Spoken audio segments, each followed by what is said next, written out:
The two gentlemen I met in line at the balcony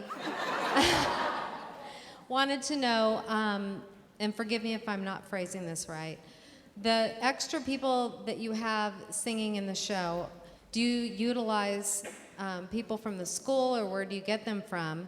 And then the girl in the works in the bar wanted to know if there's issues among the cast that you really care about. How much input do you have to have those issues brought forth in the shows?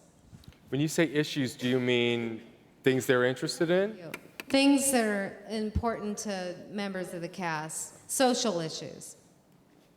How much input would you do any of the cast members, or have they had that they've suggested be put forth in the shows? We've had some input on some songs, and I think, but I think all of us leave the writing to them, because anything we could come up with, they would come up with something so much better in terms of that. And I'm not sure of the other question.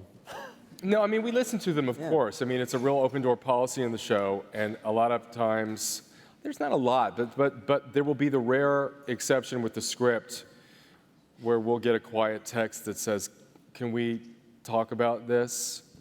But I think they're all just amazing in that they all really do protect their characters, and they have, there's so much fan support for them, so they're very good about that. And sometimes they have points that, we don't think of, so it is that way. It's not, and it's very sort of that way with the songs.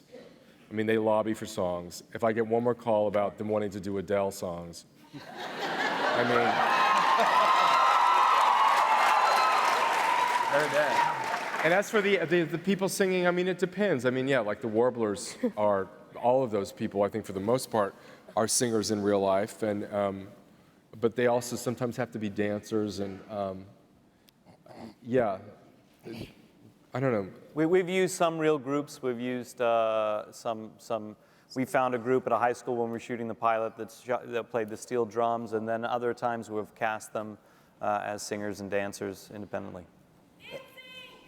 And we yes, right? in terms of them bringing stuff to us, we mine them all the time. We're constantly in there, sort of, whenever we're talking to them, we're picking stuff up like, ooh, what did Mark say? I'm going to put that in there. So the characters have really been developed through spending time with them. It's funny with Cord, who plays Sam, who's not here tonight, obviously. But it wasn't until we spent a lot of time with him and realized how incredibly, in a ridiculous way, incredible person he is, that we could really find who that character was. And so all these guys, we really have developed the characters out of spending time with them, and they're all really, you love these characters because of how awesome these people are. Because it's them. It's them.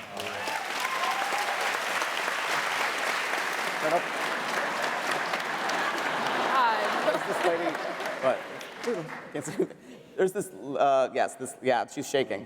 Okay. Okay.